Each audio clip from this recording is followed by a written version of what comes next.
Setelah hasilnya diumumkan, seluruh isi istana terperanjat. Semua mengagumi ketenangan dan ketegasan sang raja muda ini. Nali melihat Linlang terus saja melamun. Khawatir cuaca panas berpengaruh padanya, dia menambahkan es ke dalam wadah pendingin. Membuat ruangan menjadi lebih sejuk. Linlang sambil menggigiti buah ara, memuji Rameses yang luar biasa. Mata-mata yang sudah bertahun-tahun bersembunyi pun bisa berhasil dicabutnya. Dia berpikir, kalau dirinya kemana-mana sembarangan, mungkin saja dimanfaatkan untuk menjatuhkan Rameses.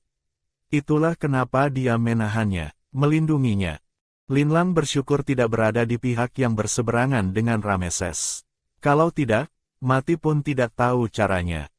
Nali tertawa bilang Rameses sangat menghargainya. Kehidupan sehari-harinya pun dikontrol ketat. Linlang paham, pantas saja di dalam istana semuanya aman sentosa. Dia tidak tahan berpikir, alangkah baiknya kalau bisa membawa Firaun ini kabur dan dijadikan pacar. Mata-mata hati sudah disingkirkan, hati Linlang pun sudah bulat. Rameses setiap hari suasana hatinya sangat baik. Sudut bibirnya yang terangkat lebih susah ditekan dari apapun. Sang pendeta agung di belakang sampai tidak tahan menggodanya. Rameses dengan serius mengukir sesuatu. Tanpa mengangkat kepala. Tunggu sampai kamu menemukan orang yang kamu cintai, pasti akan mengerti. Sang pendeta agung tersenyum pahit. Memohon Rameses untuk mengembalikan wanita-wanita yang dikirimnya. Masih ingin tinggal sementara di istana. Mencari ketenangan. Rameses setelah berpikir sejenak menyetujuinya.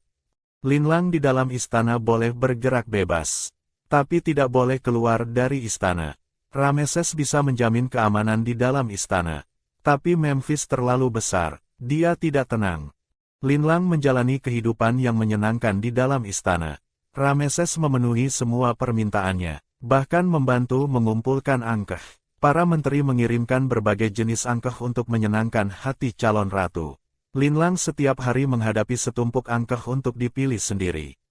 Sudah ada pelayan yang diam-diam mulai memanggil Linlang, Ratu. Diperkirakan Rameses sudah mulai mempersiapkan upacara persembahan untuk menyambut Ratu. Ada seorang menteri yang tidak rela membawa putrinya untuk bertemu Rameses. Putrinya cantik dan cerdas luar biasa. Sang menteri tidak percaya Rameses akan tidak tergerak. Ternyata Rameses bahkan tidak melirik sedetik pun. Langsung mengeluarkan perintah menikahkan sang putri dengan orang lain. Keputusan itu adalah peringatan untuk sang menteri. Linlang mendapat kabar ini dari Nali. Begitu mendengar nama putri sang menteri adalah Nefertari, dia langsung tidak bisa duduk tenang lagi. Nefertari adalah ratu pertama yang benar-benar dinikahi Rameses dalam sejarah. Wanita yang sangat dicintainya. Sekarang Rameses justru menikahkan Nefertari dengan orang lain. Rameses, kembalilah ke kamarmu sendiri. Malam hari, Linlang tidak peduli bagaimana cara mendorongnya, pria yang duduk di atas tempat tidurnya itu tidak bergerak sama sekali. Malah sekalian memeluknya masuk ke dalam pelukannya. Tangannya membelai-belai perut Linlang. Kata Nali, kamu hari ini hampir tidak makan apa-apa. Makanannya tidak cocok di lidah. Suaranya dalam dan lembut, tapi gerakannya sangat dominan. Linlang mengubur wajah di dadanya. Dalam hati mengira rencananya sudah gagal total. Dia berencana menjodohkan Rameses dengan Nefertari. Tapi tidak bisa dilakukan. Rameses di hatinya sudah menjadi orang yang hidup dan nyata. Satu-satunya yang bisa dia lakukan adalah bersikap dingin padanya. Membiarkannya menjauh sendiri. Kembali menjadi Rameses yang seharusnya. Linlang mengucapkan mantra penenang dalam hati beberapa kali. Merangkak keluar dari pelukan sang pria. Menaruh sebuah bantal sebagai garis batas. Membungkus diri menjadi kepompong dan berbaring. Dengan muka galak bilang mengantuk dan tidur. Jangan ganggu. Rameses tertawa kecil. Dengan patuh tidak menyentuhnya lagi. Hanya menatap bagian belakang kepala sang gadis. Merasa sangat menggemaskan. Keesokan paginya, Linlang mendapati bantal itu sudah entah kemana. Dirinya sudah dipeluk masuk ke dalam pelukan Rameses. Begitu dia terbangun, dia mencium keningnya. Aslinya seperti anak kucing kecil yang berontak. Tapi langsung ditekan dan diledek. Para pelayan masuk ke kamar dan melihat pemandangan itu. Wajah mereka memerah dan langsung menunduk kepala. Setelah sang pendeta agung tinggal sementara di istana, dia sering mampir ke tempat Linlang. Menggali informasi soal kisah cinta dia dan Rameses. Linlang awalnya meladeni beberapa kalimat. Belakangan malas menjawab. Semuanya diserahkan kepada Nali untuk menjamu. Sang pendeta agung menyuruh Nali kembali ke tempatnya.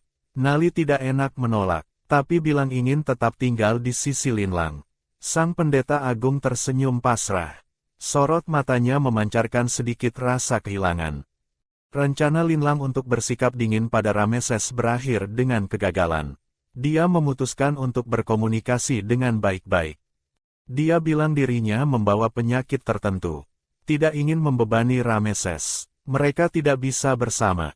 Rameses mengerutkan kening, tapi justru bilang harus segera mempersiapkan upacara besar. Linlang terdiam, curiga dirinya salah dengar. Rameses dengan pasrah menggesekkan batang hidungnya ke pipinya. Jangan bercanda soal kondisi tubuhmu sendiri. Linlang sangat bingung. Kamu adalah seorang raja. Menjadikan wanita asing sebagai ratu akan banyak orang yang mempertanyakan dan memprotes. Rameses menundukkan matanya. Siapapun yang menghalangi kita untuk bersama, akan aku singkirkan. Kata-kata cinta yang membara itu membuat Linlang tidak bisa tenang. Dia mendongak menatap bintang-bintang. Tiba-tiba lehernya terasa dingin. Linlang menyadari Rameses sedang memakaikan kalung padanya. Kalung itu ditiru dari bentuk angkeh yang sering dia kenakan. Bahannya dan pengerjaannya jauh lebih halus. Rantai emas tipis. Permukaan angkeh dihiasi kristal berlian. Berkilau di bawah cahaya bulan. Aku buat sendiri untukmu. Suka. Linlang menatap angkeh di dadanya. Lama tidak bisa tersadar. Karena di benaknya terdengar notifikasi dari sistem. Inilah angkeh yang sudah lama dicarinya. Rameses mengira dia terpesona oleh angkeh buatannya. Tersenyum tipis, menundukkan kepala dengan hikmat mencium tulang selangka sang gadis yang putih bersih di bawah angkeh itu. Angkeh ini, kupersembahkan untuk satu-satunya istriku. Angkeh itu terasa halus dan hangat. Sudah dihangatkan oleh Rameses sebelum dipasangkan ke leher Linlang. Hidung Linlang terasa perih. Dia yang pertama mengecup bibirnya. Ciuman itu berlangsung sangat lama, sampai dia digendong secara horizontal masuk ke kamar tidur. Ditekan ke bawah oleh sang Firaun yang muda dan kuat dan habis-habisan dimilikinya. Keesokan harinya, Linlang tidur sampai tengah hari baru terbangun. Di atas tempat tidur hanya ada dirinya seorang. Dia menatap bekas-bekas ambigu di sekujur tubuhnya. Terkejut dirinya masih ada di sini. Xiao Liu mengingatkan bahwa tugas belum selesai. Menyarankan membawa angkeh kembali ke zaman modern. Linlang mengenang kembali adegan saat pertama kali tiba di Mesir kuno. Memutuskan untuk mencoba di jalan pedestrian komersial itu. Tidak bisa keluar dari istana sembarangan. Linlang setelah memulihkan tenaga pergi menemui Rameses. Rameses belakangan ini sangat sibuk. Bukan hanya mempersiapkan upacara penobatan ratu, tapi juga menghadapi ancaman hati terhadap Mesir. Suasana di ruang tulis sangat serius. Selain sang pendeta agung, ada beberapa menteri yang Linlang kenal. Mereka sedang mendiskusikan istilah-istilah politik. Isi pembahasannya sangat rahasia dan rumit. Linlang tidak terlalu mengerti. Satu kaki yang baru saja melangkah masuk ke ruang tulis diam-diam ditariknya kembali. Tapi sudah diperhatikan oleh Rameses. Dia memintanya masuk. Semua orang di dalam ruang tulis menoleh memandang ke arah sang gadis di pintu.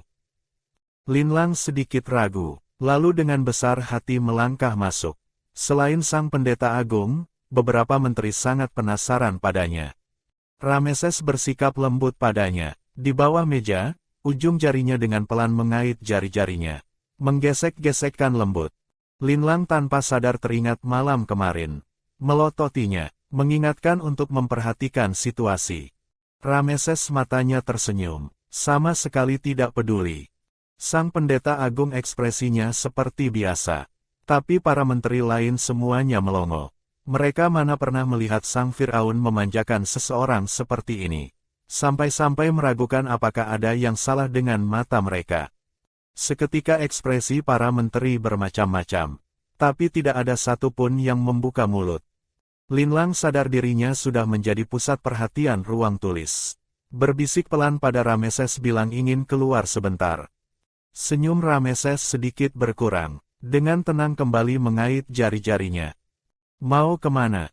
Linlang merasa tatapan matanya mengerikan. Dengan gugup bilang ingin keluar jalan-jalan. Rameses tampak berpikir, menyinggung soal Linlang yang bilang kelelahan semalam. Linlang beralasan cuaca bagus ingin keluar. Rameses setelah sedikit bergumam akhirnya menyetujui. Berpesan agar tidak pergi terlalu jauh. Cepat kembali.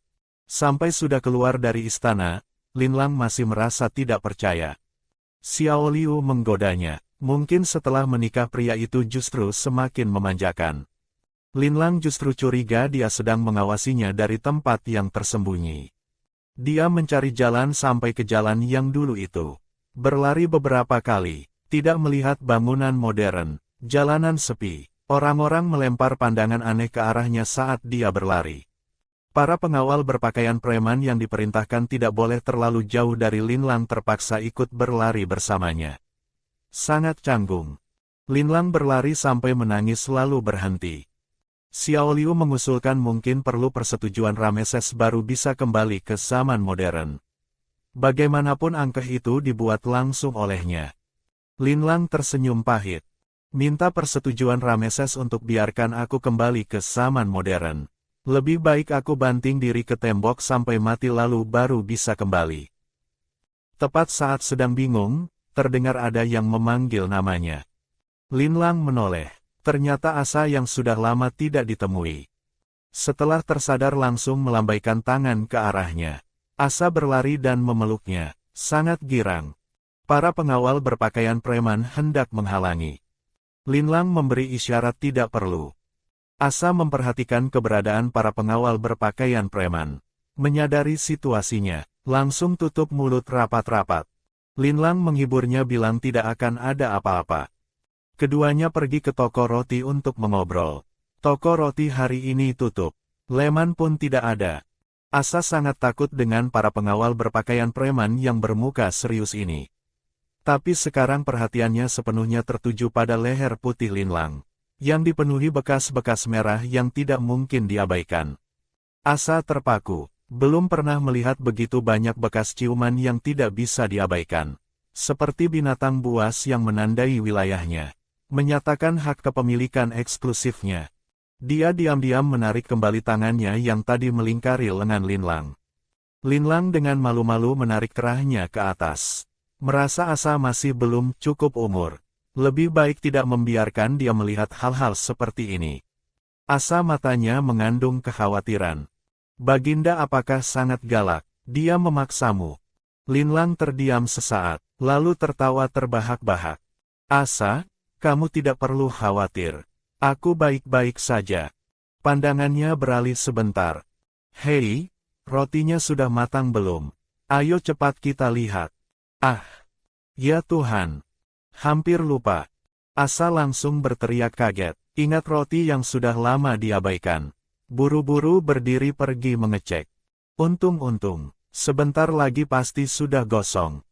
Asa menghela napas lega, meniup-niupi roti lembut yang masih mengepul panas. Menyuruh Linlang mencicipinya. Linlang memuji kepandaian tangan Asa. Asa dibuatnya tersipu merah. Kalau ada kesempatan nanti aku masak lagi buat kamu. Topik soal Rameses pun berhasil Linlang alihkan. Sebenarnya bekas-bekas ciuman itu adalah ulah Linlang sendiri. Karena sebentar lagi akan berpisah. Semalam di atas tempat tidur dia terus-menerus memprovokasi Rameses. Meragukan kemampuannya, mencoba memberikan kesan buruk sebelum pergi. Kemampuan seorang pria di satu sisi itu tidak bisa diragukan oleh wanita yang dicintainya. Bagi Rameses yang selalu bangga, ini justru merupakan penghinaan yang sangat besar. Sorot matanya menggelap, gerakannya tidak lagi lembut, mengandung sedikit keliaran yang primitif. Linlang baru menyadari bahwa selama ini dia selalu menahan diri. Khawatir akan terlalu menyakiti Linlang. Semalam berjibaku sampai dini hari. Linlang tidak berhasil pergi. Keesokan harinya terbangun di atas tempat tidur yang penuh aroma ambigu. Perasaannya sangat kompleks. Tidak berani menatap kembali kenangan itu. Waktu berlalu sangat cepat. Matahari terbenam bercampur dengan awan. Linlang harus kembali ke istana sebelum hari gelap. Asa tidak rela, ingin Linlang tinggal. Linlang bilang situasinya khusus. Harus kembali. Kalau tidak, lain kali susah keluar. Asa dengan murung bilang lain kali masih mau main bersamanya. Linlang tertawa dan memeluknya sebentar. Baru pulang. Rameses langsung menghimpitnya di tepi meja dan menciumnya. Napasnya menyebar ke lekuk lehernya. Linlang tahu, meski Rameses tidak ikut, setiap gerakan perjalanannya pun bisa dia pantau secara real-time. Tanpa sadar jari-jarinya menggambar lingkaran di jakungnya. Membuatnya bernapas semakin dalam. Linlang buru-buru menghentikan tangannya. Rameses jakungnya bergerak naik turun sekali. Melihat bekas-bekas ciuman di dada Linlang. Tahu bahwa semalam dia terlalu berlebihan. Perlahan-lahan melepaskan pelukannya. Tapi tidak sampai beberapa detik. Tidak tahan kembali meraih orangnya masuk ke dalam pelukan. Menggesek-gesekkan batang hidung ke arahnya. Mengandung kerinduan yang sulit diungkapkan. Di dalam suasana yang semakin memanas. Linlang berkata pelan. Rameses, kalau suatu hari nanti aku menghilang. Bisakah kamu berpura-pura seolah tidak pernah ada aku? Tidak mungkin. Kalau kamu menghilang, sampai ke ujung langit pun aku akan menemukanmu. Rameses tanpa ekspresi, dengan tenang mempererat pelukannya. Baru saja keluar sebentar sudah mulai bicara seperti ini. Dia menyipitkan mata. Apa ada seseorang yang mengatakan sesuatu padamu? Melihat kilatan berbahaya yang sekilas melintas di mata sang pria. Linlang semakin merasa bahwa jalan untuk kembali ke zaman modern masih sangat panjang dan berat. Linlang, kamu selalu menyembunyikan banyak hal dariku. Rameses memandanginya. Kamu boleh tidak memberitahuku. Aku juga tidak akan memaksamu untuk bercerita. Tapi itu tidak berarti aku tidak akan mencari jawaban dengan caraku sendiri. Linlang tahu dia mengacu pada Asa. Kalau dia tidak mau bicara, Rameses sangat mungkin akan berbuat sesuatu pada Asa demi mendapatkan jawabannya. Jadi kalau tidak ingin Asa celaka, dia harus bicara dengan patuh. Ini adalah ketegasan yang sudah mengakar dalam diri Rameses dan tidak bisa diubah. Tapi sekarang dia mau memperingatkan terlebih dahulu. Maka Linlang memutuskan untuk berbicara terang-terangan. Ekspresinya menjadi serius. Kedua tangannya diletakkan di bahu sang pria. Rameses, sebenarnya aku berasal dari 3000 tahun yang akan datang. Tadinya mengira Rameses tidak akan percaya. Ternyata dia justru luar biasa tenang. Menundukkan pandangan memandanginya lama sekali. Jadi kamu ingin meninggalkanku? Linlang agak terkejut. Apa dia salah fokus? Xiao Liu muncul. Penyakit cinta tidak mengenal batas negara, waktu, tempat. Linlang penasaran bagaimana seseorang bisa sekaligus sangat cerdas dan juga sangat tergila-gila pada cinta. Melihat Linlang terus tidak berkata apa-apa, sorot mata Rameses menjadi sedingin embun. Mengangkat dagunya. Bicara. Linlang merasakan tangan di dagunya perlahan-lahan mengencang. Jelas topik ini sudah menyentuh batas kesabarannya. Dia mendongak, beradu pandang dengan tatapannya yang gelap dan suram. Aku tidak seharusnya muncul di sini. Pertemuanku denganmu adalah sebuah kekeliruan. Seharusnya kamu menikahi wanita bangsawan Mesir lainnya. Menjadikannya sebagai istrimu. Maafkan kedatanganku yang telah mengubah sejarah. Rameses sedikit melengkungkan bibirnya. Matanya sehitam malam. Namun saat ini tidak ada sedikit pun senyum di dalamnya. Bahkan terasa sangat dingin dan menakutkan. Kamu bilang pertemuan kita adalah sebuah kekeliruan. Linlang terdiam. Melihat ekspresinya seperti itu, dia tidak berani melanjutkan kata-katanya. Rameses mencengkeram dagu sang gadis. Mencium bibirnya. Kalau mencium, terlalu lembut untuk menggambarkannya. Menggigit mungkin lebih tepat. Kalau kelembutan tidak bisa membuatmu tinggal, maka maafkan aku. Dia hanya bisa bersikap keras. Ratuku, akan aku tunjukkan padamu apa yang sebenarnya disebut sejarah. Setelah Rameses pergi, Nali dengan khawatir masuk dan bertanya apa yang terjadi. Linlang mengelus bibirnya yang kebas karena diciumi. Tidak menjawab apa-apa. Keduanya perang dingin selama 3 hari. Nali mengkhawatirkan hubungan keduanya. Linlang justru tahu bahwa setiap malam Rameses tetap datang menemaninya. Pergi lagi sebelum hari terang. Dia tidak mau ketahuan oleh Linlang bahwa dia melakukan hal yang merendahkan diri seperti ini. Rameses terhadap Linlang sekaligus sangat percaya diri sekaligus sangat tidak percaya diri. Dia memiliki Mesir dan segalanya. Tapi Linlang tidak tertarik, ingin menjauh darinya demi sejarah. Dia sangat gelisah dan tegang. Siang hari menyuruh para pelayan memperhatikan Linlang. Malam hari datang melihatnya. Di malam kelima, Rameses datang lagi. Linlang masih pura-pura tidur. Sampai sekarang pun dia tidak tahu bagaimana cara menghadapi Rameses. Sampai tubuhnya tiba-tiba dipeluk seseorang. Ditarik lembut masuk ke dalam pelukannya. Pihak lain seperti anak kecil yang kehilangan arah. Kepala dibenamkan di lekuk lehernya. Batang hidung yang tinggi menggesek-gesek membuatnya sangat geli. Linlang berusaha keras memejamkan mata. Tidak menampakkan kecurigaan. Begitu tidak mau melihatku. Dia memeluk Linlang, kepala tetap dibenamkan di lekuk lehernya. Menggigit tulang selangkanya sekali. Linlang akhirnya tidak tahan, membuka matanya. Rameses sudah tahu dari tadi bahwa dia pura-pura tidur.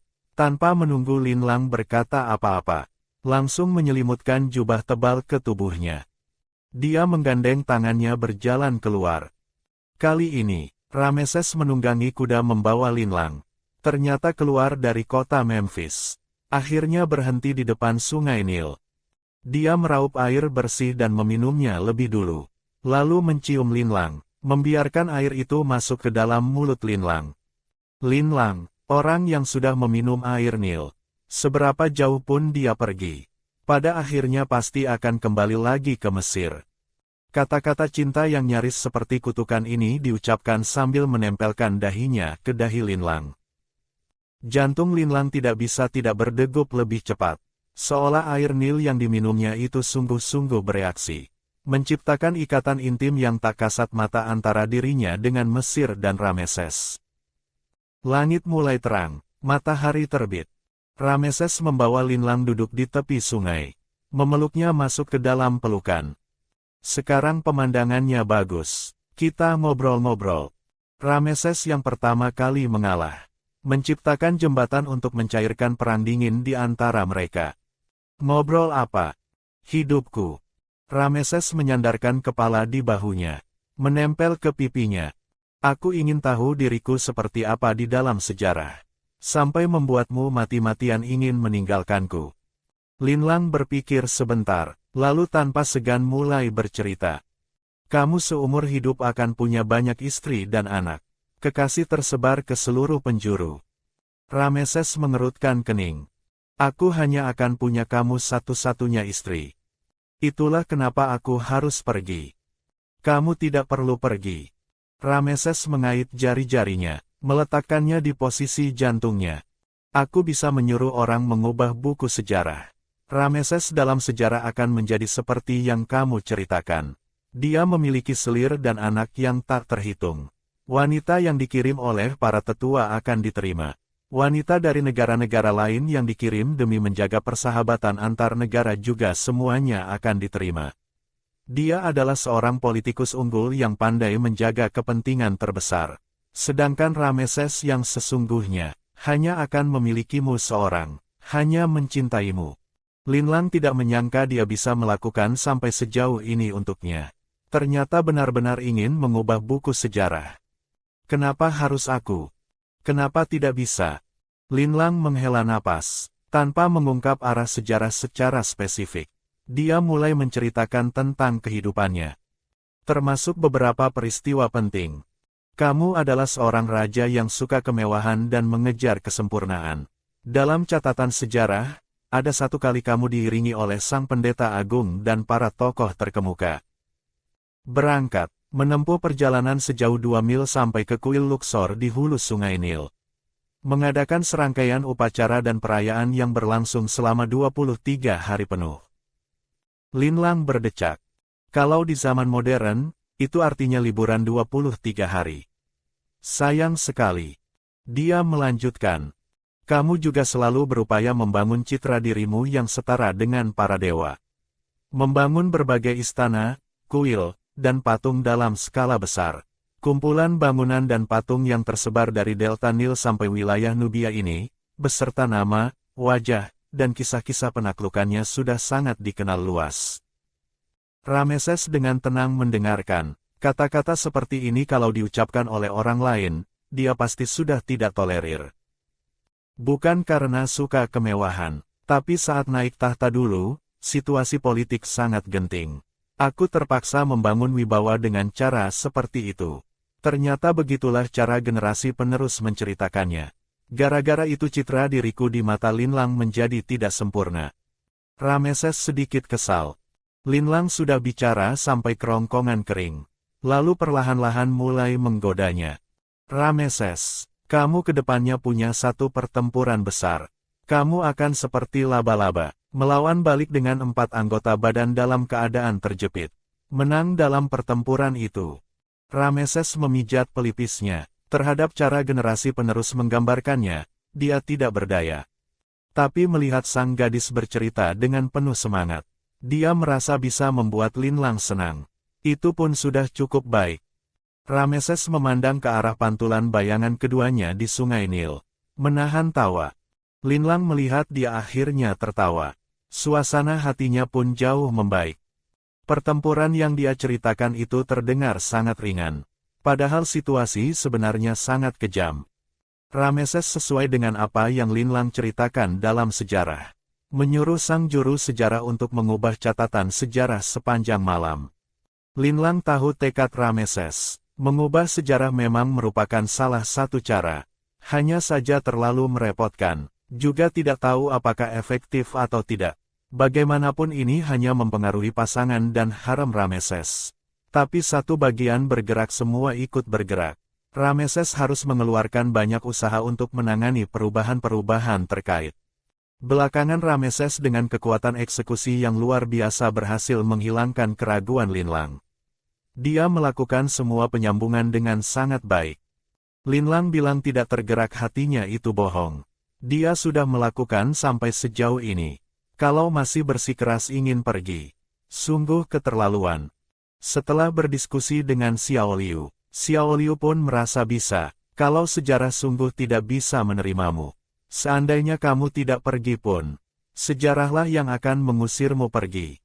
Linlang merasa ini masuk akal. Maka tidak lagi menghabiskan energi berpikir tentang itu. Mulai menikmati kehidupan. Rameses merasakan niat Linlang untuk menetap. Akhirnya merasa lega, memeluknya dan tidur pulas sangat lama.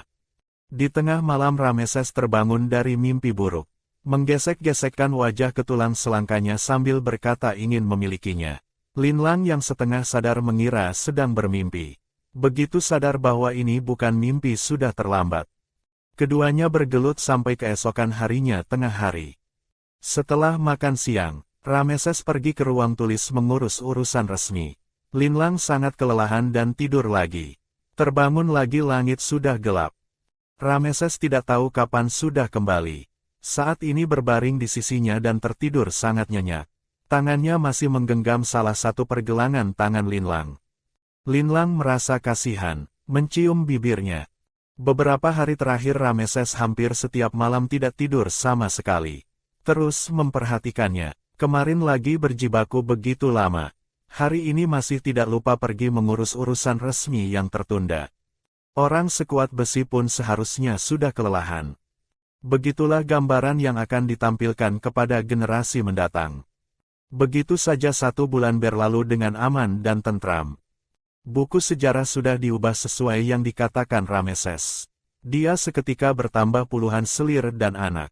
Soal nama sang ratu, Rameses terus-menerus tidak mengizinkan sang juru sejarah menulis nama Nefertari. Namaku harus berdampingan dengan namamu.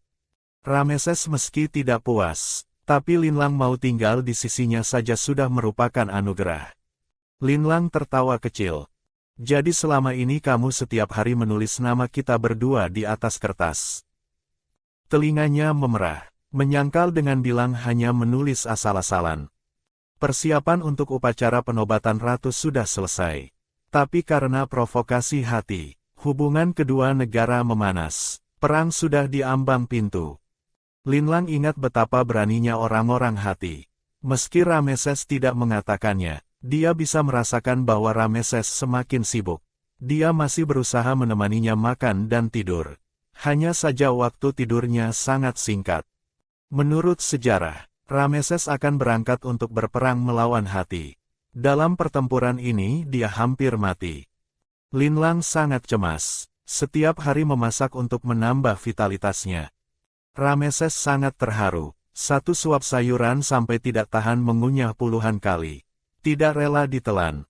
Dua angkeh yang dibawa Linlang tidak ada gerakan apapun. Tidak tahu apakah perubahan buku sejarah sudah memberikan efek. Rameses tidak tahu, angkeh buatannya sendiri itu memiliki kemampuan yang istimewa. Kalau tidak, dia pasti sudah tidak membiarkan Linlang terus memakainya. Hari itu, Linlang keluar dari istana, berencana pergi mengunjungi Asa di toko roti.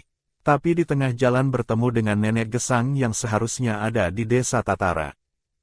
Sudah lama tidak bertemu, nenek Gesang tampak jauh lebih tua dari sebelumnya. Dia berjalan bertumpu pada tongkat. Saat memandang ke arah Linlang, sorot matanya kompleks. Kamu harus pulang, kamu tidak termasuk di sini. Bawalah angkeh itu pergi, memaksakan diri tinggal di sini. Hanya akan menyebabkan bencana yang tidak terduga. Bagi kamu maupun baginya, semuanya tidak baik. Linlang terkejut, tidak menyangka nenek Gesang akan tahu bahwa dirinya bukan termasuk di era ini. Bahkan tahu kegunaan angkeh. Di malam bulan purnama, sebelum matahari terbit, kenakan angkeh di lehermu, maka bisa pergi. Saat itu, nenek tiba-tiba berhenti, tidak lagi bicara, seperti menyadari sesuatu. Hati Linlang bergetar, berbalik.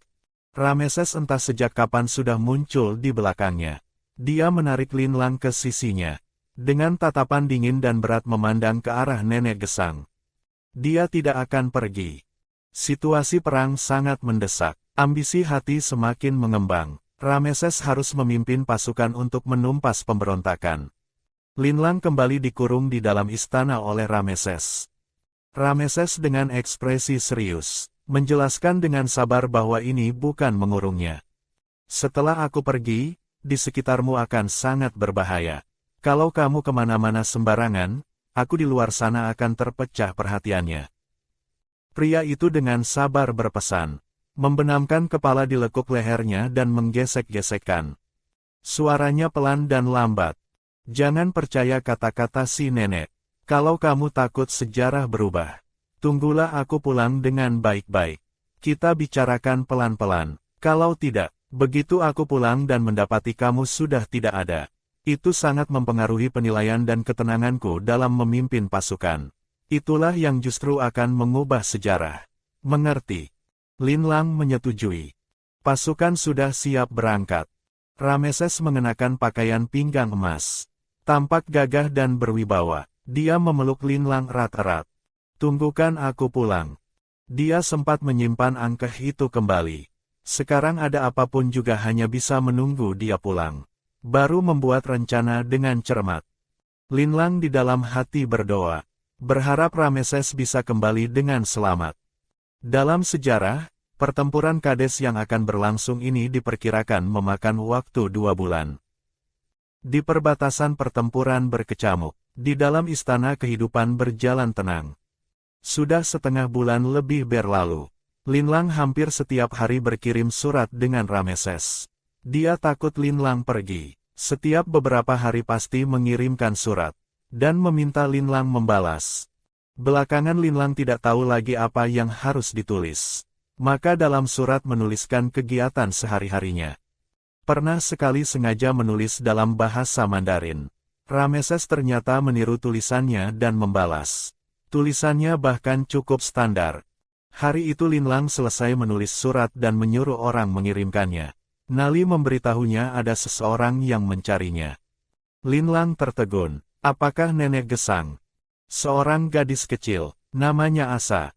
Kakaknya, Leman, ditangkap oleh orang hati. Linlang ekspresinya langsung mengeras. Semua ini sangat mungkin karena kunjungannya ke toko roti Asa sebelumnya ditemukan oleh orang hati. Mereka tidak bisa menggerakkan dirinya. Jadi menyakiti Asa dan Leman. Nali kesulitan. Rameses berpesan tidak boleh membiarkan orang luar masuk. Juga tidak boleh membiarkan Linlang keluar. Aku tidak keluar. Kamu pergi beritahu Asa. Aku akan menyuruh orang untuk menjemput kembali kakaknya. Minta dia tidak khawatir. Selain itu, sepertinya akan hujan. Kirimkan beberapa tentara lagi untuk mengantarnya pulang. Selama beberapa hari ini berjaga di dekat rumahnya. Mencegah orang hati kembali membuat onar. Nali tidak menyangka Linlang bisa dengan begitu tenang menganalisis situasi. Dan mengeluarkan perintah yang masuk akal serta terkendali. Di dalam hatinya semakin kagum dan menyukai Linlang. Linlang di dalam hati sangat marah. Kalau bukan karena khawatir mempengaruhi Rameses. Dia sudah lama keluar dan menangkap orang hati untuk dihajar. Dia meregangkan sendi-sendinya, mengeluarkan belati pesanan khusus yang disimpan diam-diam. Dipegangnya beberapa kali. Orang hati ingin menggunakan Asa dan Leman untuk memancingnya keluar. Dia justru tidak mau keluar. Menjelang sore istana tiba-tiba terbakar. Linlang dicekik dari belakang, tapi dia sudah siap lebih dulu. Reaksinya sangat cepat, pada saat bersamaan membalik dan mencengkeram tangan si penyerang. Menyamping dan memberikannya bantingan bahu. Linlang tidak perlu menebak-nebak, yang datang pasti orang hati. Dia tertawa, dengan satu pukulan mematahkan tulang punggung si penyerang. Pihak lain naik pitam. Tapi mulutnya sudah diinjak Linlang. Linlang hendak menginterogasinya, tapi dari kejauhan terdengar teriakan Nali. Linlang berlari ke sana, kembali dicekik dengan kain yang mengandung obat bius. Hampir tidak bisa berdiri. Linlang menahan rasa mual, ingin menggigit mati si penyerang. Tapi ketika melihat wajah pihak lain, dia terdiam. Meski pihak lain menutupi wajah, tapi dari sepasang mata hijau itu, cukup mudah untuk mengenalinya. Begitu Linlang terbangun lagi, dirinya sudah berada di dalam kereta kuda yang bergoncang. Ada seseorang yang sedang berbicara dalam bahasa hati dengan para tentara hati. Linlang menggerakkan pergelangan tangannya yang terikat. Terkejut menyadari bahwa ternyata Leman bersekongkol dengan orang hati. Dan Asa pun ikut terlibat di dalamnya. Asa memapah Linlang, ekspresinya bersalah dan menyesal. Kenapa melakukan ini? Linlang, maafkan aku. Asa menggigit bibir, tidak mau banyak bicara. Sampai Leman masuk ke dalam kereta kuda.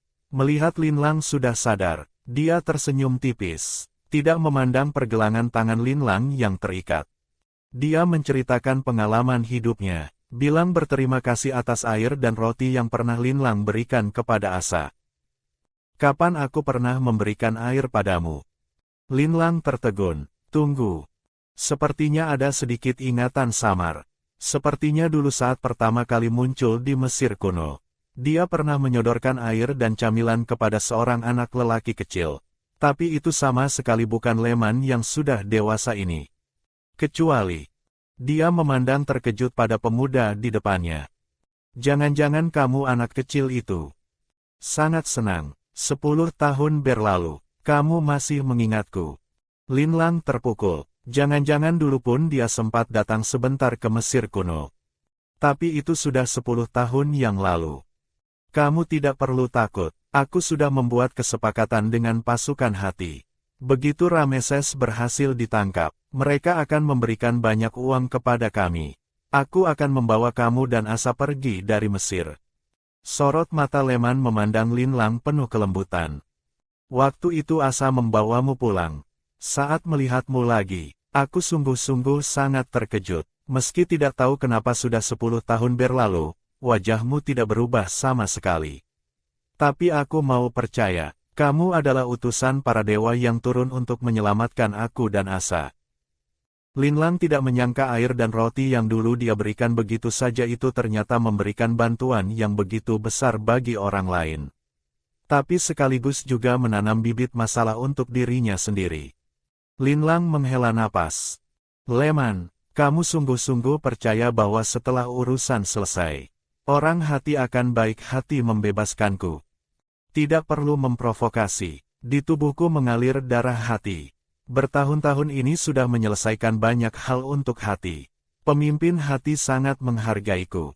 Leman tidak bisa terus berada di dalam kereta kuda. Tidak lama kemudian dia dipanggil keluar lagi. Linlang kelelahan, tidak lagi berkata apa-apa. Asa di sudut sesekali meliriknya. Linlang, apakah kamu akan memaafkan aku? Tidak akan. Kalau begitu, kita masih teman.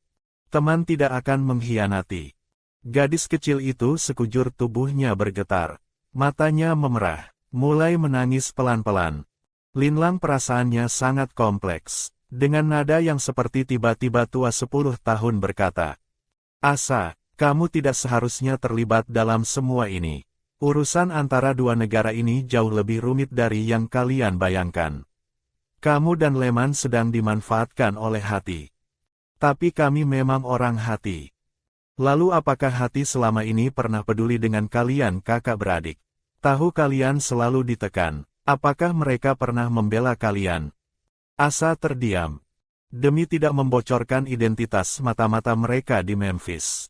Meskipun tahu bahwa dia dan kakaknya selalu menjadi sasaran, hati tidak pernah sekalipun membela keduanya. Bahkan sekadar diam-diam menghukum pihak yang menekan mereka. Mereka sudah melakukan begitu banyak hal untuk hati. Tapi hati hanya memuji dengan kata-kata. Kereta kuda terus bergerak selama 10 hari lebih. Baru menempuh setengah jalan ke medan pertempuran utama antara hati dan Mesir. Selama beberapa hari ini, Linlang diam-diam menggunakan teknik psikologis. Berhasil meyakinkan Asa yang tidak teguh pendiriannya. Memahami situasi dan kondisi rombongan pengiriman ini. Dia dibawa oleh pasukan kecil hati dari ibu kota kerajaan Mesir menuju perbatasan. Sekarang sudah melewati lebih dari setengah perjalanan. Linlang tahu orang hati ingin menggunakannya untuk mempengaruhi Rameses. Membuat Rameses kehilangan penilaian yang jernih. Rameses pasti sudah menyadari bahwa dia bermasalah. Bagaimanapun sudah belasan hari dia tidak mengirim surat kepadanya. Sebelumnya terlambat membalas 1 hari saja. Rameses di dalam suratnya dengan ketus sudah mencolek-colek. Maksudnya agar lain kali lebih cepat membalas. Kalau tidak perhatiannya terpecah, sejarah pun akan berubah. Begitu terpikir pada pria yang sedang memimpin pertempuran di perbatasan itu. Linlang kepala terasa berat. Demi sejarah tidak berubah, dia harus menyelamatkan diri sendiri. Kabur dari rombongan ini, menghancurkan rencana gangguan orang hati. Membiarkan Rameses mengeluarkan kemampuan sesungguhnya. Malam ini adalah hari yang dia rencanakan untuk kabur. Dini hari, rombongan beristirahat. Asa menyibak tirai kereta kuda. Diam-diam menjulurkan kepala keluar. Di luar sunyi, para tentara bergiliran berjaga. 2 tentara hati yang bertubuh kekar berjaga di samping kereta kuda mereka. Suara serangga membuat para tentara mengantuk. Saat Asa menyibak tirai, salah seorang tentara bernama Airon terbangun. Sorot matanya waspada. Linlang adalah orang penting. Calon ratu yang hendak dinikahi sang Firaun Mesir. Sang jenderal sudah berpesan agar dijaga dengan baik. Airon meski belum lama bergabung dengan tentara, tapi sudah tahu ketenaran sang Firaun Mesir. Ingin mengantarkan orang sampai ke tujuan. Mendapat pujian dan kenaikan pangkat. Airon seketika memelototi Asa dengan garang. Nadanya sangat tidak bersahabat. Mau apa? Masuk. Asa ketakutan dan gemetar. Suara itu juga membangunkan tentara hati lainnya. Ibi. Airon, jangan sekeras itu. Kamu menakut-nakutinya. Meski Ibi berkata demikian, tapi memandangi Asa dengan tatapan yang terang-terangan. Wah, masih sangat muda. Airon mendengus. Kamu datang terlambat, tidak melihat yang di dalam kereta. Itu baru yang benar-benar muda. Kulitnya putih terasa seperti bisa pecah kalau dicubit. Bahkan dalam keadaan pingsan pun penampilannya sudah bisa membuat hati gatal. Pantas saja sang Firaun Mesir sangat menyukainya. Keduanya di hadapan Asa mulai berbicara jorok. Wajah Asa merah padam malu dan marah. Tapi tetap bersuara memotong. "Dua Kak, kami agak kebelet. Bisa diantar ke suatu tempat untuk menyelesaikan keperluan." Aeron mengerutkan kening tidak senang. Betapa merepotkan. Selesaikan di dalam kereta saja. Ibi di sebelah bilang tujuan mereka masih lebih dari 10 hari lagi. Apakah mau membawa wanita yang bau busuk untuk mengancam sang Firaun? Aeron mengerutkan kening. Apa yang dikatakan Ibi memang benar juga. Lalu berpikir mencari daun untuk menyelesaikan masalah mereka. Tapi ditahan oleh Ibi. Ibi bilang penasaran bagaimana tampang wanita di dalam kereta itu.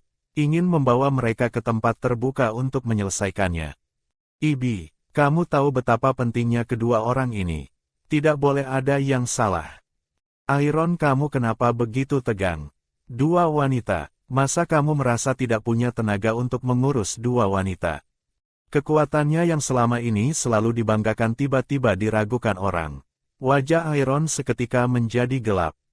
"Kamu sungguh berani. Itu wanita milik sang Firaun. Lebih baik kamu diam. Tidak bisa makan, setidaknya lihat-lihat." Sorot mata Ibi memancarkan cahaya menjijikkan. "Kamu tidak ingin melihat bagaimana cara mereka buang air kecil?" Aeron dalam hati sangat mengutuk kelakuan Ibi yang jorok dan cabul. Tapi tubuhnya ada gejolak yang menjalar ke perut bagian bawah. Perjalanan ini dilakukan dengan sangat terburu-buru. Dia sudah sangat lama tidak menyentuh wanita. Sekarang dirayu oleh Ibi seperti ini. Di dalam hatinya pun mulai tergoda. Setelah bergulat sejenak, "Kita cepat-cepat kembali." Ibi begitu melihat Linlang, matanya sampai lurus. Aeron masih cukup waras, mencegah Ibi melakukan sesuatu yang tidak-tidak pada Linlang di perjalanan. Membawa keduanya ke suatu tempat yang cukup terbuka. Hampir tidak ada sesuatu yang bisa menghalangi pandangan. Wajah Asa merah padam malu dan marah. "Kalian jangan memandang kami seperti itu." Ibi menjilat bibirnya. Pandangannya jatuh ke tali yang mengikat pergelangan tangan Linlang. "Gadis cantik, perlu aku bantu melepas celanamu?" "Kalian jangan keterlaluan." Asa berdiri melindungi Linlang di depannya. Merasa bahwa ejekan dan pengucilan dari teman sebaya saat masih kecil di Memphis tidak ada apa-apanya dibandingkan tatapan telanjang dari dua pria ini yang sekarang menimpa dirinya dan Linlang. Dia sungguh-sungguh menyadari, orang hati bukan keluarga mereka. Bahkan tidak sepositif orang-orang Mesir yang memberikannya perasaan akrab. Ini semakin memperkuat tekad di dalam hatinya. Linlang menyuruh Asa tidak meladeni mereka.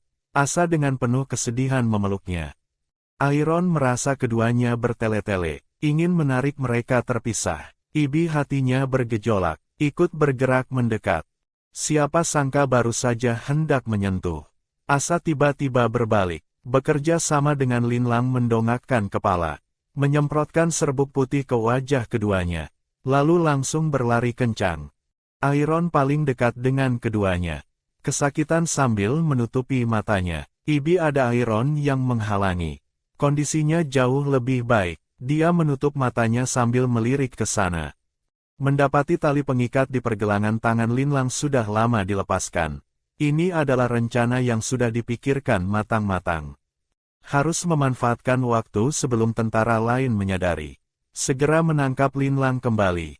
Dia sendiri memang penuh pikiran kotor. Tapi kemampuannya sendiri tidaklah buruk. Keduanya hendak melarikan diri. Ibi bereaksi cepat. Dengan satu langkah meloncat dan mencengkeram kerah baju Asa. Menyeretnya ke sini. "Aku lihat kamu mau lari kemana." Lengannya tiba-tiba digigit oleh Asa. "Linlang, jangan urusi aku. Cepat lari."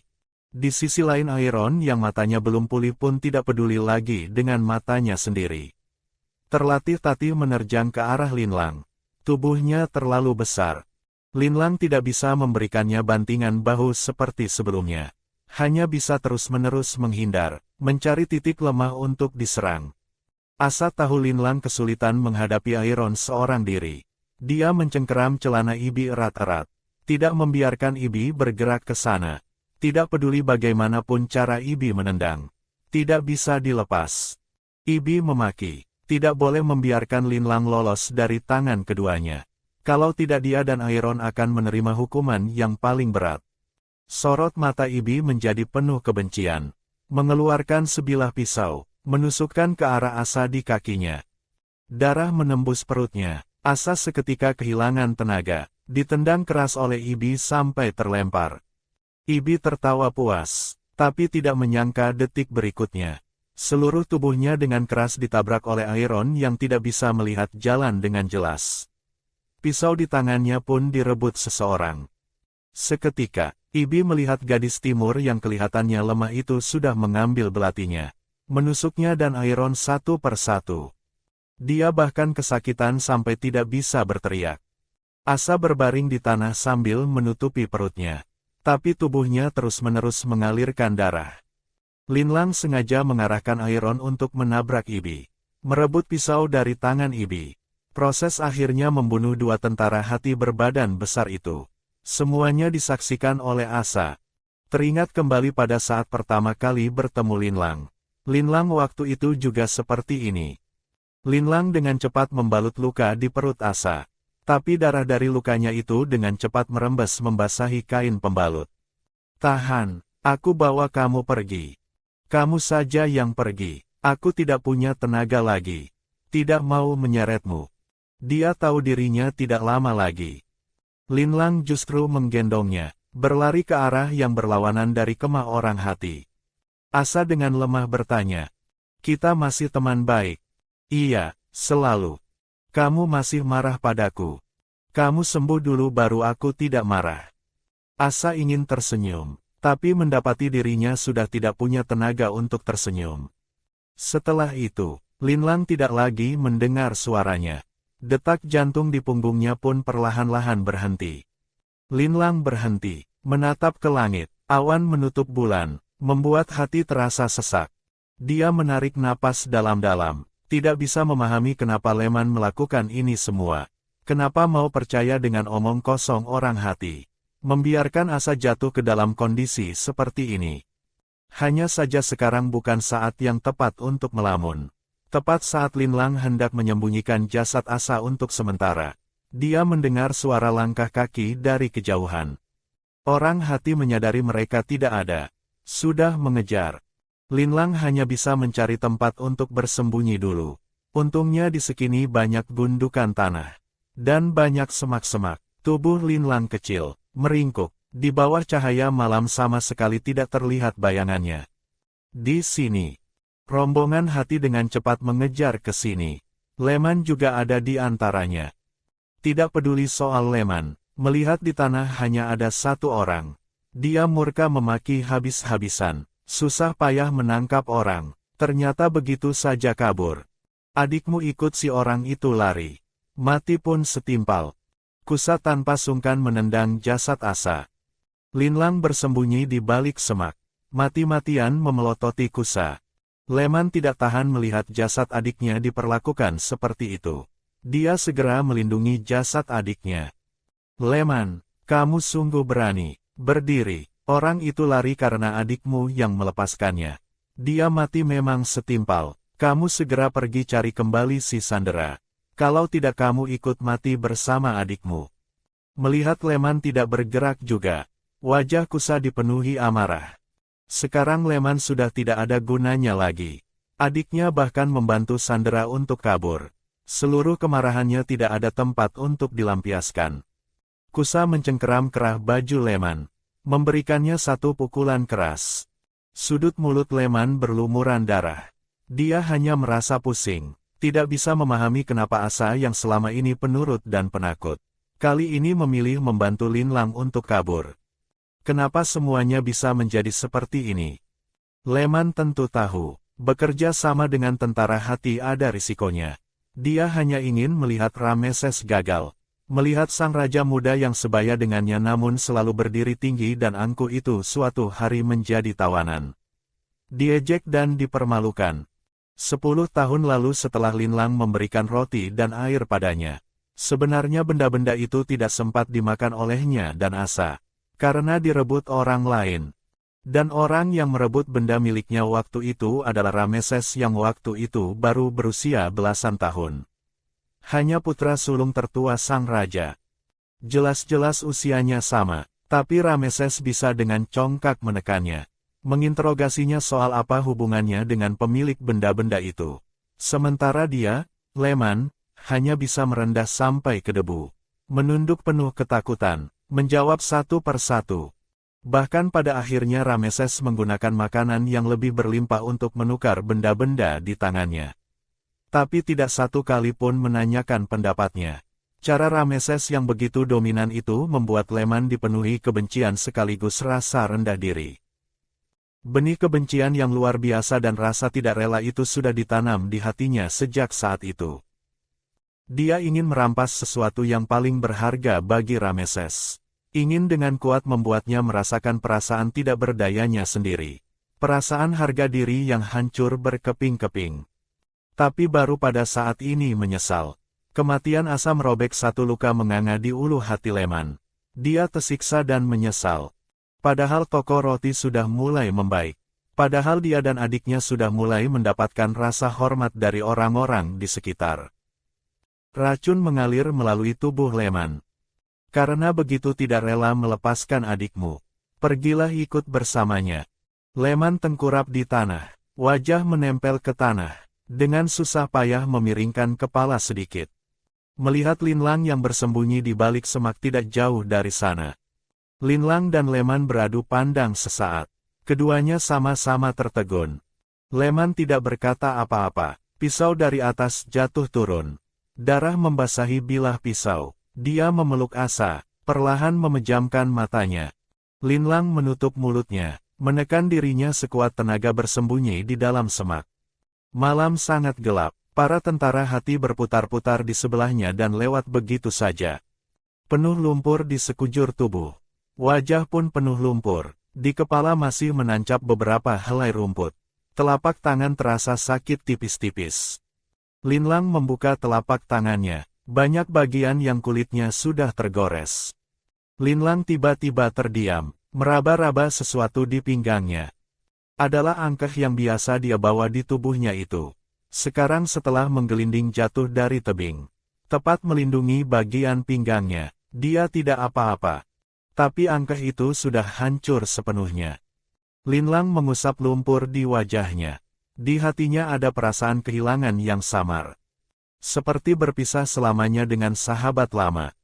Sebuah angin berhembus, membuat kepala menjadi sedikit lebih jernih. Para tentara hati bisa datang kembali kapan saja. Harus segera pergi dari sini. Perang sudah berlangsung hampir sebulan. Linlang tidak tahu sudah berjalan berapa lama.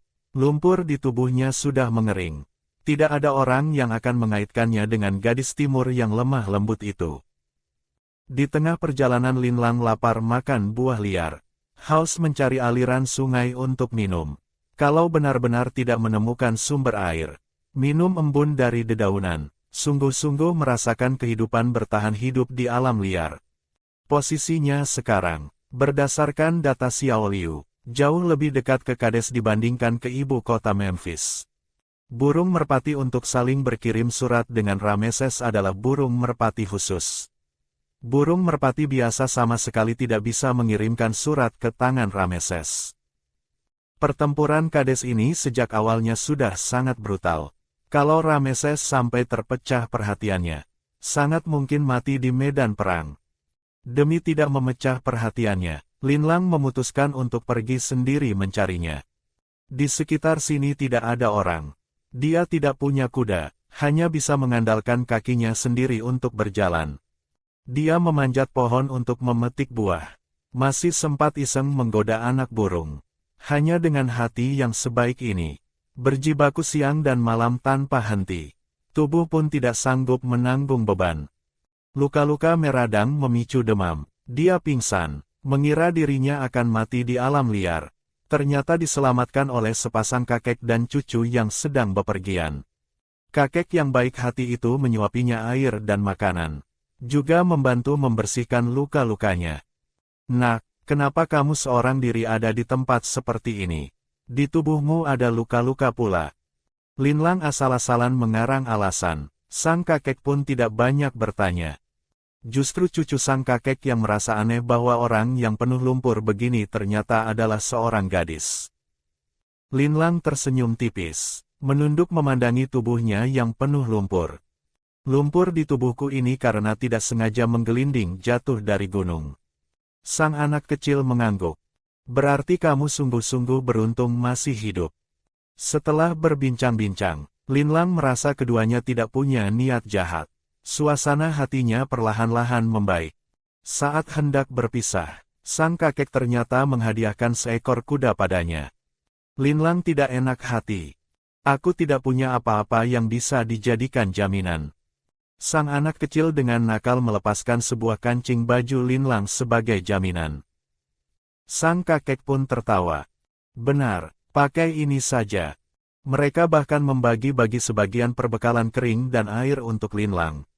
Linlang berterima kasih dan berpamitan. Matahari terbenam di barat. Linlang sudah tidak ingat sudah menempuh berapa lama perjalanan.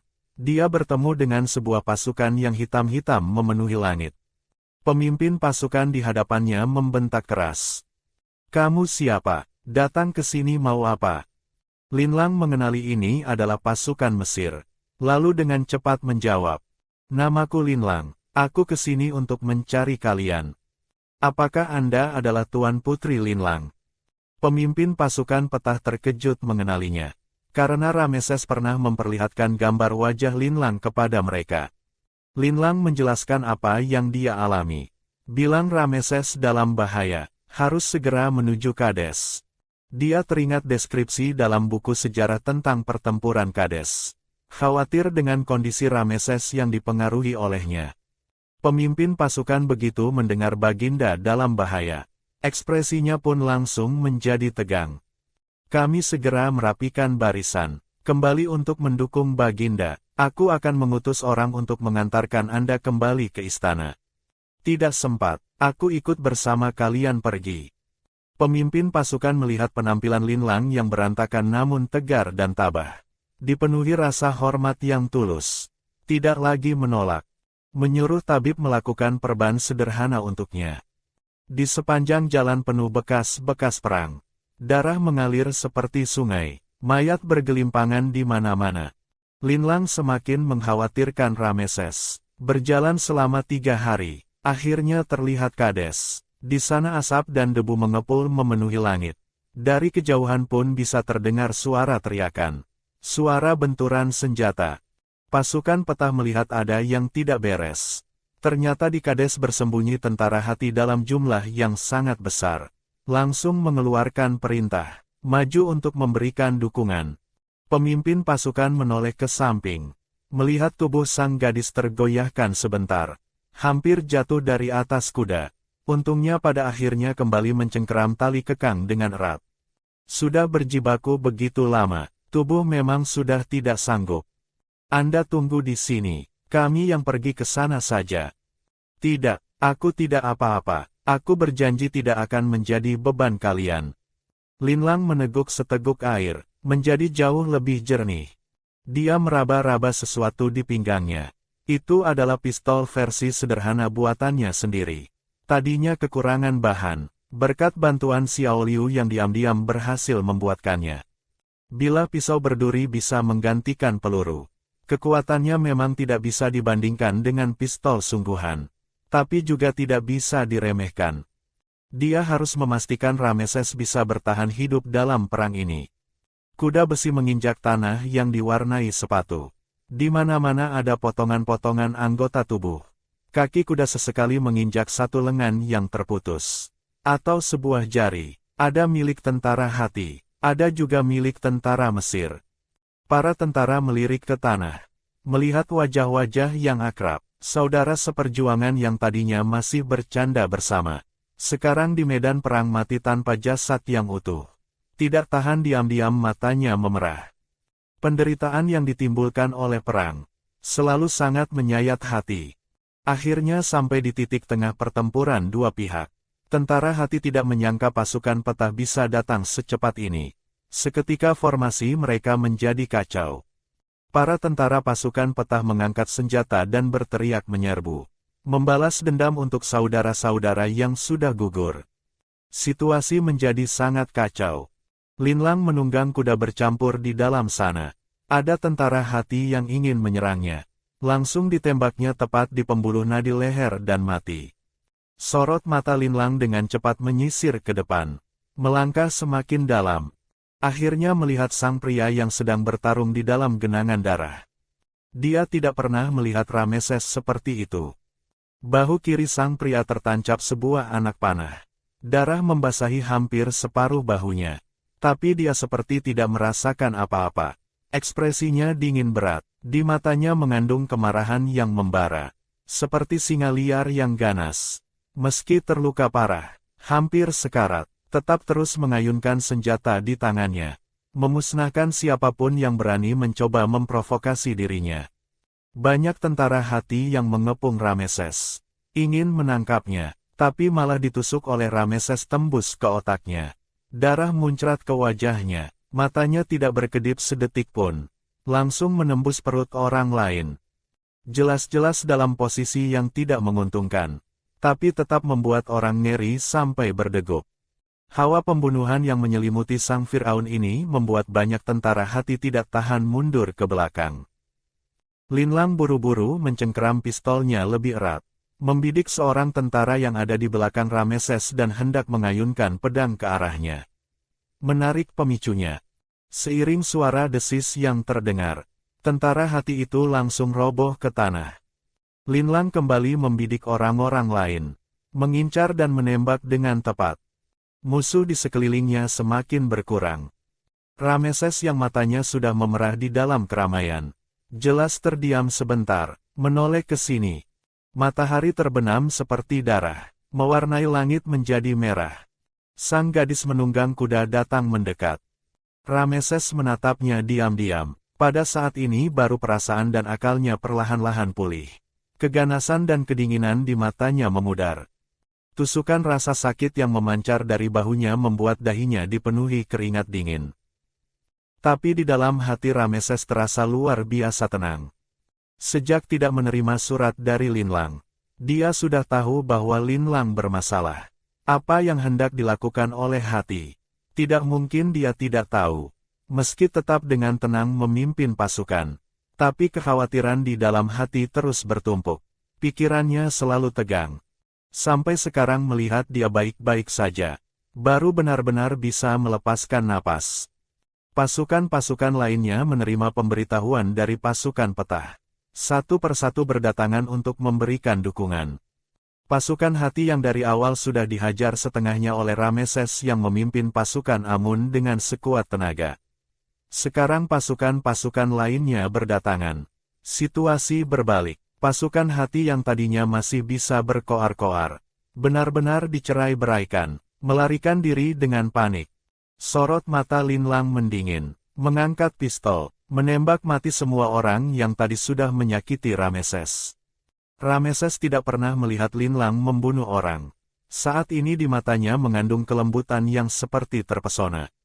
Sebagian besar pasukan hati sudah dilenyapkan. Sebagian kecil berhasil melarikan diri. Sedangkan Linlang sendiri tidak bisa melarikan diri.